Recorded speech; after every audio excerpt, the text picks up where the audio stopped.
ತುಮಕೂರಿನ ಸರ್ಕಾರಿ ಹಿರಿಯ ಪ್ರಾಥಮಿಕ ಶಾಲೆ BA ಗುಡಿಪಾಳ್ಯ ತುಮಕೂರು. ಇಲ್ಲಿ 5ನೇ ತರಗತಿಯಲ್ಲಿ ಓದುತ್ತಿದ್ದೇನೆ. ಕಾವೇರಿಯಿಂದ ಆ ಗೋದಾವರಿವರೆವೆಂಬ ನಾಡದ ಕನ್ನಡದಳು ಭಾವಿಸಿದ ಜನಪದ ವಸುಧಾವಲಯ ವಿಲೀನ ವಿಷದ ವಿಷಯ ವಿಶೇಷಂ ಅಂತ ಕವಿರಾಜಮಾರ್ಗದ ಕರ್ತೃ ಶ್ರೀ ವಿಜಯ ಕನ್ನಡ ನಾಡಿನ ಗಡಿರೇಖೆಯನ್ನು ಉಲ್ಲೇಖಿಸಿದ್ದಾನೆ.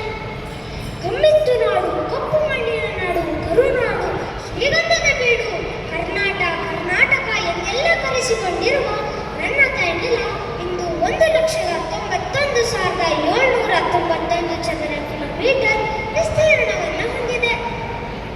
2,500 ವರ್ಷಗಳಿಗಿಂತಲೂ ಹೆಚ್ಚು ಇತಿಹಾಸ ಹೊಂದಿದ ಕನ್ನಡ ಭಾಷೆಗೆ ರಾಜಮುದ್ರೆ ಬಿದ್ದದ್ದು ಕದಂಬರ ಕಾಲದಲ್ಲಿ.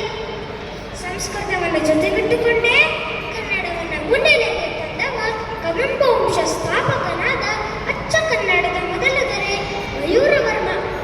ದಾನಪತ್ರ ಶಾಸನಗಳನ್ನು ಕನ್ನಡದಲ್ಲೇ ಬರೆಯಿಸಿದವ. ಕದಂಬರ ನಂತರ ಬಂದ ಗಂಗರು, ಬಾದಾಮಿ ಚಾಲುಕ್ಯರು, ರಾಷ್ಟ್ರಕೂಟರು, ಕಲ್ಯಾಣಿ ಚಾಲುಕ್ಯರ ಕಾಲದಲ್ಲಿ ಕನ್ನಡದ ಕಣಜದ ಕೋಡಿ ಬಿದ್ದಿತ್ತು ಅಂದರೆ ಅತಿಶಯೋಕ್ತಿ ಆಗಲಿಕ್ಕಿಲ್ಲ. ಕನ್ನಡವನ್ನು ಕಸ್ತೂರಿ ಕನ್ನಡ ಅಂತ ಕರೀತೇವೆ. ಸುಲಿದ ಬಾಳೆಯ ಹಣ್ಣಿನಂದದಿ, ಕಳಿದ ಸಿಗುರಿನ ಕಬ್ಬಿನಂದದಿ, ಅಳಿದ ಉಷ್ಣದ ಹಾಲಿನಂದದಿ ಸುಲಭವಾಗಿರುವ ಲಲಿತವಹ ಕನ್ನಡದ ನುಡಿಯಲ್ಲಿ ತಿಳಿದು ತನ್ನೊಳು ತನ್ನ ಮೋಕ್ಷವ ಗಳಿಸಿಕೊಂಡರೆ ಸಾಲದೆ ಅಂತ ಕನ್ನಡ ಭಾಷೆ ಎಂಥದ್ದು ಅಂತ ಕವಿ ಮಹಾಲಿಂಗರಂಗ ಹೇಳಿದ್ದಾನೆ. ಈ ಕನ್ನಡ ಎಂಬ ಮಹಾನ್ ವಟವೃಕ್ಷಕ್ಕೆ ಕಾವ್ಯ, ಮಹಾಕಾವ್ಯ, ಚಂಪು, ಗದ್ಯ, ಪದ್ಯ, ನಾಟಕ, ವಚನ, ಕೀರ್ತನೆ, ಉಗಾಭೋಗ, ಆಮೇಲೆ ಆನಂತರದಲ್ಲಿ ಕತೆ, ಕವನ, ಕಾದಂಬರಿ, ಹರಟೆ, ಪ್ರವಾಸ ಕಥನ, ಆತ್ಮಚರಿತ್ರೆ, ಜೀವನ ಚರಿತ್ರೆ ಮೊದಲಾದ ಸಮೃದ್ಧ ರೆಮ್ಮೆಗೊಮ್ಮೆಗಳಿವೆ. ಸಹಿತವಾದದ್ದು ಸಾಹಿತ್ಯ. ಇದು ನಮಗೆ ಏನನ್ನು ಹೇಳುತ್ತೆ? ಪಾಪಮಿದು, ಪುಣ್ಯಮಿದು, ಹಿತರೂಪಮಿದು, ಅಹಿತ ಪ್ರಕಾರವಿದು, ಸುಖವಿದು, ದುಃಖೋಪಾತಮಿದು ಎಂಬ ವಿಚಾರವನ್ನ ತಿಳಿಸುತ್ತೆ. ಇನ್ನು ನಮ್ಮ ಕನ್ನಡ ನಾಡಿನ ಜನರೆಂಥವರು? ಇಂದಿನ ಪ್ರಾಯಶಃ ಮುಂದಿನ ತಲೆಮಾರಿನ ಕನ್ನಡಿಗರನ್ನು ಗಮನದಲ್ಲಿಟ್ಟುಕೊಂಡು ಹೇಳೋದಾದ್ರೆ ಕವಿರಾಜಮಾರ್ಗಕಾರ ಮಾತೆಯೇ ಸೂಕ್ತ.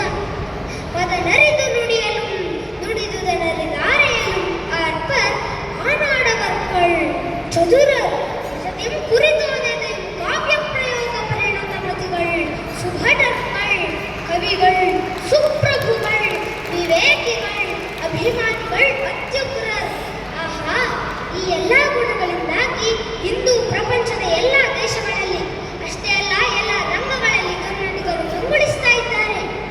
ಕನ್ನಡೆಯನೆ ಕುಣಿದಾಡುವುದೆನ್ನೆದೆ, ಕನ್ನಡೆಯನೆ ಕಿವಿ ನಿಮಿರುವುದು ಅನ್ನುವ ಭಾವದಿಂದ ಕನ್ನಡಮ್ಮನ ಕೀರ್ತಿಯನ್ನು ಮತ್ತಷ್ಟು ಹೆಚ್ಚಿಸೋಣ. ಅವಕಾಶಕ್ಕಾಗಿ ಧನ್ಯವಾದಗಳು. ಜೈ ಭುವನೇಶ್ವರ. ಇಲ್ಲಿಯವರೆಗೆ ಅತ್ಯಂತ ಸುಮಧುರವಾದಂತಹ ಕನ್ನಡ ನುಡಿಗಳನ್ನು ತಮ್ಮ ಮುಂದೆ ಪ್ರದರ್ಶನ ಮಾಡಿದಂತಹ ಆರ್ಯಭಟ್ ಅವರಿಗೆ ಅಭಿನಂದನೆಗಳು. ಅವರಿಗೆ ಸಾಹಿತ್ಯ ಸಂಗಣದ ಪರವಾಗಿ ಅಭಿನಂದನೆಗಳನ್ನು ಸಲ್ಲಿಸಬೇಕಾಗಿ ಪ್ರೊಫೆಸರ್ ಲೀಲಾವತಿ ಮೇಡಮ್ ಅವರಲ್ಲಿ ನಾನು ಪ್ರಾರ್ಥಿಸ್ತಾ ಇದ್ದೇನೆ. ಶಾಲೆಯ ಶಿಕ್ಷಕರಿಗೆ, ಪೋಷಕರಿಗೆ ವಿಶೇಷವಾಗಿರ್ತಕ್ಕಂಥ ಅಭಿನಂದನೆಗಳು. ಈ ವಿದ್ಯಾರ್ಥಿ ಮಂಕುತಿಮ್ಮನ ಕಗ್ಗದ ಎಲ್ಲ ಕಗ್ಗಗಳಿಗೆ ಸುಮಾರು 3/4 ಗಂಟೆಗಳ ಕಾಲ ವ್ಯಾಖ್ಯಾನ ಮಾಡತಕ್ಕಂತಹ ಸಾಮರ್ಥ್ಯವನ್ನು ಹೊಂದಿರತಕ್ಕಂತಹ ವಿದ್ಯಾರ್ಥಿ. ಕನ್ನಡ ನಾಡಿನ ವಿವಿಧ ಭಾಗಗಳಲ್ಲಿ ಹಲವಾರು ಕಾರ್ಯಕ್ರಮಗಳನ್ನು ನೀಡಿರ್ತಕ್ಕಂತಹ ವಿದ್ಯಾರ್ಥಿ. ಆ ವಿದ್ಯಾರ್ಥಿಯ ಪ್ರತಿಭೆ ಮತ್ತಷ್ಟು ಬೆಳೆಯಲಿ, ಕನ್ನಡದ ಸಂಸ್ಕೃತಿ ವೃದ್ಧಿಸಲಿ, ಕನ್ನಡದ ಸಾಹಿತ್ಯಕ್ಕೆ ಆತ ಒಂದು ವಿಶೇಷವಾದಂತಹ ಕೊಡುಗೆ ಆಗಲಿ ಅಂತಕ್ಕಂತಹ ಆರೈಕೆಯೊಂದಿಗೆ ಶುಭಾಶಯಗಳನ್ನು ಸಲ್ಲಿಸ್ತಾ ಇದ್ದೇವೆ. ಈಗ ಮುಂದಿನ ಗೋಷ್ಠಿ